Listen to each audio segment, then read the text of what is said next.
I watched them. I was quiet indoors. What they landed from the boat in a chest, they took off the lid, was a maiden of wondrous form who stepped forth. On her head was a black veil. Beneath she was clad in green. It would suffice the sun to be like her in beauty. I called 4 slaves who waited upon me. I pointed, "See what beauty the Indians hold captive. Steal down, go forth quietly, not racing hastily. If they will sell her to you, give them the price, whatever they may be wanting." I stood at the window. When I saw they would not sell her, I cried, "Slay them!" They seized them and cut off their heads. They threw them out into the sea. They turned back. They guarded the maiden. I went down to meet her. I took her. She had not tarried long on the seashore. She said to me thou art a mother, better than a mother. Of what profit can my story be to thee? It is but the tale of a chatterer. A lone wanderer am I, overtaken by an unhappy fate. If thou ask me aught, may the might of the all-seeing curse thee. I led her into my home, that sun-faced one, an aloe tree in form. For her I furnished a house. Therein I put her very secretly. I told no human being. I kept her privily, with precaution. I caused a Negro to serve her. I used to enter. I saw her alone. Thus that lovely one tarried long in my house. I could not trust my husband. I feared he would inform. I said to myself, if I tell him, I know the rascal will betray my secret at court. Thus, I thought, at my frequent goings in and comings out. Alone, I went to my husband. I frolicked and fondled him. Then I said to him, I will tell thee something, but first swear to me thou wilt tell no human being. Give me a binding oath. He swore a fearful oath. May I beat my head on the rocks. Why should I lengthen speech? He brake his oath, the power of religion. He told of the finding of the maid, portrayed by gazers as a son. This pleased the king greatly. It gave gaiety to his heart. He ordered her conveyance to court, and the fulfillment of Ussen's utterance. She said to me, Sister, marvel not, however hard this may be. Luckless fate hath ever been a doer of ill upon me. If some good had befallen me, thou mightest have wondered. What marvel is evil? All kinds of woe are not new to me. Old are they. Her eyes poured forth frequent tears like pearls. She rose as fearless as if she were a panther or a hero. Joy no longer seemed joy, nor did woe seem woe to her. She begged me to cover her form and face with a veil. I went into the treasure house. I took out gems and pearls on which no price was set. As much as I could, every single separate one was worth a city.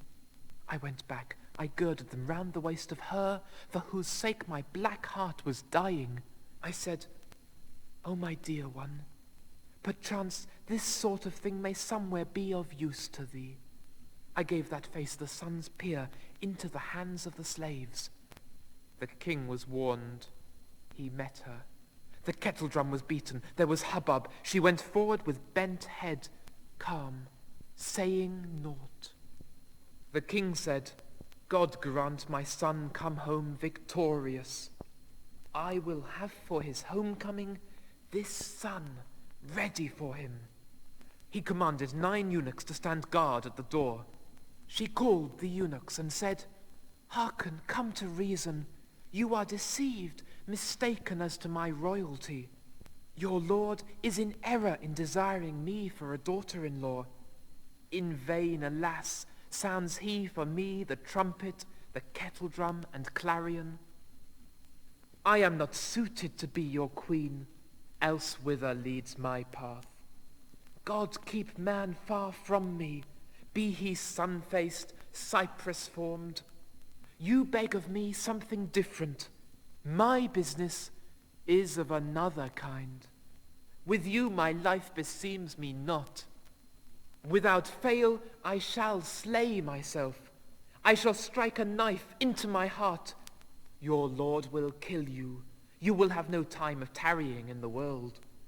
This then is better. I will give you the weighty treasure wherewith my waist is girded. Let me steal away. Let me go free, lest you regret. Gold never gives joy to them that love it. Till the day of death, greed makes them gnash their teeth. Gold comes in, and gold goes out. They murmur at the course of the planets when it is lacking. Moreover, it binds the soul here in this world and hinders it from soaring up. When the eunuchs had ended the matter as she wished, one took off his garment and gave it to her. They passed through other doors, because the great hall was full of drunken men. The moon remained full, unswallowed by the serpent. The slaves too disappeared. They stole forth with her. The maiden knocked at my door and asked for me, Fatman. I went. I knew her. I embraced her. Was I not surprised? She would not come in with me at all, saying, "Why dost thou invite me?" I regretted it. Swiftly I entered the stable. I loosed the best steed. I saddled it, set her upon it. Cheerful was she, not sighing. She was like the sun, the best of heaven's lights, when it mounts the lion. My labor was lost. I could not harvest what I had sown. Woe, O fate! In falsehood thou art like Satan. None can know aught of thine where thy treachery is. That face, apparent as a sun, where hast thou it hidden? Whither hast thou taken it? Therefore, I see that in the end all seems vain, wherever anything may be. From somewhere there came a wandering slave with 3 companions. The slave clad as a slave, the others in coarse travelling garb. They brought food and drink which they had bought in the city for a drachma. They drank, they ate, they chattered, thus they sat merry. The slave said, "I am the slave of the exalted king, the ruler of the Kajis. One very dark night, we were wandering over the plains. There appeared to us certain great lights in the midst of the field. We said, 'Is it the sun strayed down from heaven to earth?' Perplexed, we gave our minds to torturing thought. Some said, 'It is the dawn.' Others said, 'It is the moon.' We, drawn up in fighting array, moved towards it. I saw it from very near. We made a wide circuit round it. We came and surrounded it. A certain sun-faced rider appeared before our eyes. She told us naught. She shed a stream of hot tears. How pitiable is the full moon swallowed by the serpent. We returned. We made for Kajeti, leading her with us. We shall wed her to Rozan. This is the decree of the queen of the Kajis, Duladucht. She has set her in the castle. The city of the Kajis has hitherto been unassailable by foes. Their name is called Kaji because they are banded together, men skilled in sorcery, exceeding cunning in the art. Harmers of all men, themselves unable to be harmed by any. They that go out to join battle with them come back blinded and shamed. For this reason, all those that dwell round about call them Kajis, though they too Are men fleshly like us? Avtandil thanked her. Thou hast extinguished my hot flames. The tidings just told me have pleased me greatly. That damsel thou hadst, to seek that same damsel, that substitute for the sun, I have gone over the whole world. I have seen him who roves for her sake, where he, pale lion, lies wasting himself, his heart and strength. Come, Fatman, and aid me. Let us try to be of use to him. Let us help them. Perchance those stars shall receive joy. All men who shall know it, all will begin to praise us. Surely, again will it befall the lovers to meet. Fatman gave the letter to that cunning sorcerer. Give this letter to the sun-like maiden. The wizard donned a certain green mantle over his form. In that very moment he was lost to view. He flew over the roofs. He went like an arrow shot by a swift-bowed archer. When he reached Kajeti, it was just dusk twilight. Invisible, he passed the multitude of knights guarding the gates. He gave to that sun the greeting of her who longed for her. Now will Nestandarajan, sobbing, weeping, write to her beloved. By the tear of that one who burns him is a man's fire quenched. She wrote a letter piercing the heart of the hearers. She splits the rose. There appears the translucent crystal. O mine own, this letter is the work of my hands. For pen I have my form, a pen steeped in gall. For paper I glue thy heart even to my heart. O heart, black heart, thou art bound. Loose not thyself now, be bound.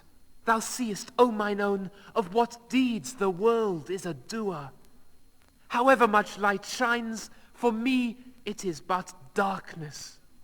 The wise know the world, therefore they despise it. To them it is contemptible. My life without thee, woe is me. How exceeding hard it is. By thy son, until now I thought not thou wert alive. As for me, methought my life and all my resource had passed away.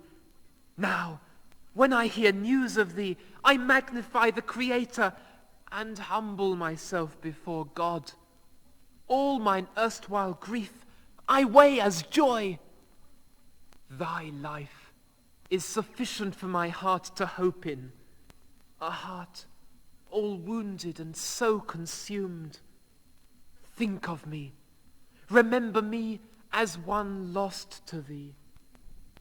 I sit, nursing the love I planted. Now, O mine own, my story is not to be written to thee by me. The tongue will tire, none that hear will believe. Fatman took me from sorcerers, may God protect her. Now again fate hath done what befits it. Fate hath now added worse woe to my woe. My ill luck was not appeased by these manifold afflictions, and again it delivered me into the hands of the Kajis, hard to combat. Fate hath done to us, mine own, all that hath befallen us. I am sitting in a castle so lofty that eyes can scarce see the ground. The road enters by a passage. Over it stand guards. Day and night, knights miss not their turn as sentries. They will kill those that engage them. Like fire will they envelop them. By thy sun, thy moon will fall to the lot of none save thee. By thy sun, to none shall she fall, though triple suns shone forth. Here would I dash myself down. The great rocks are very nigh to me. To thee would I commit my soul. perchance wings would be given to me by heaven. Entreat God for me. It may be he will deliver me from the travail of the world and from union with fire, water, earth, and air. Let him give me wings, and I shall fly up. I shall attain my desire. Day and night I shall gaze on the sun's rays flashing in splendor. The sun cannot be without thee, for thou art an atom of it.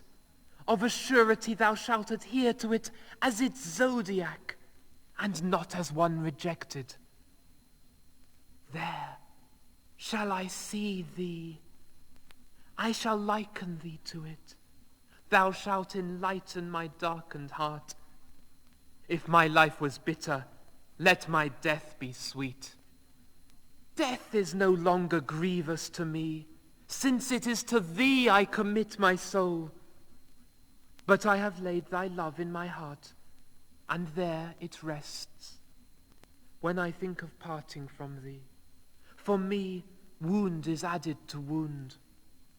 Weep not, and mourn not for me, O mine own, for love of me. Go, betake thyself to India. Be of some help to my father, who is straitened by foes, helpless on all sides. Comfort the heart of him who suffers separation from me. Think of me, weeping for thy sake, with undrying tears. Whatever complaint I have made against my fate is sufficient complaint. Know this, that true justice goeth from heart to heart. For thy sake will I die. I shall become the prey of ravens. But as long as I live, I shall weep and suffer enough for thee too. Lo, mark the token from the veil that was thine. From one end I have cut off a strip. O mine own, this is all that is left to me in place of that great hope. In wrath, the wheel of the 7 heavens has turned upon us. That slave departed, journeying to Gulanshara. In one instant he reached Fatman's. He travelled not many days.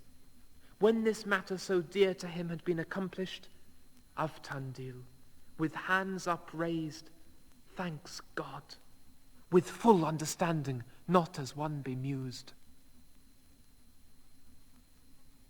Avtandil has crossed the seas in a certain ship for travellers. He rides glad-hearted, all alone. To meet Tariel with such tidings rejoices him. With hands uplifted, with his heart, he hopes in God. Summer was come. From the earth came forth verdure, the token of the rose bursting into bloom, the time of their tryst, the change of course by the sun, the setting out of the cypress formed. He sighed when he saw the flower, long time unseen by him. He canters along and sings with merry heart. He shouts to him by name with cheerful voice. He went a little farther. There appeared the sun in full splendor. At the edge of the rushes stands Tariel with sharp sword. Tariel weeps, and Avtandil was speaking to him laughing. He smiles, he opens his coral lips. The flash from his teeth quivers. He said, I have learned tidings which will please thee. Now the flower will be renewed, the rose hitherto fading. Fear not, this story is true. Joy is given to us. All sore grief is put away from us. The sun is come nigh us. Darkness is no longer dark for us. Good hath overcome ill.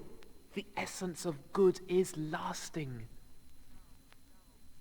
Now, painter, limn the sworn brothers more steadfast than brothers. These lovers of stars, excelled by none, both heroic knights renowned in bravery.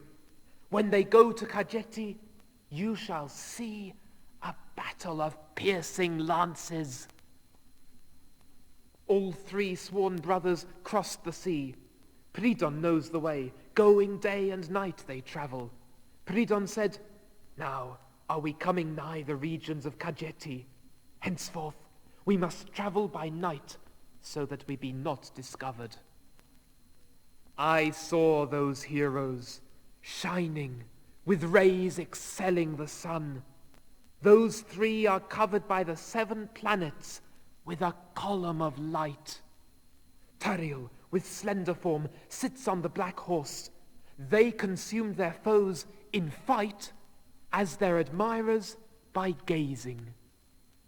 Now, this is what I shall say is their image and likeness. When clouds rain down and the stream pours from the mountains, it comes and glides through the glens. Turmoil and uproar is heard. But when it unites with the sea, then is it even so calm. Though Pridon and Avtandil are unrivaled in valor, yet to engage with Taria is to be desired of none. The sun hides even the planets, nor do the Pleiads shine. Now give heed, O listener. Thou shalt hear of fierce fights. The three split up into 3, 1 for each gate.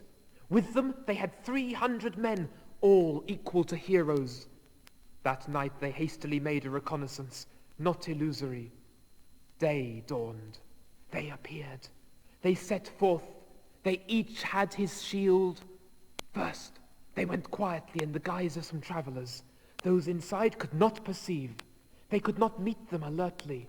They had no fear in their hearts. Quietly, they stood at ease. They approached.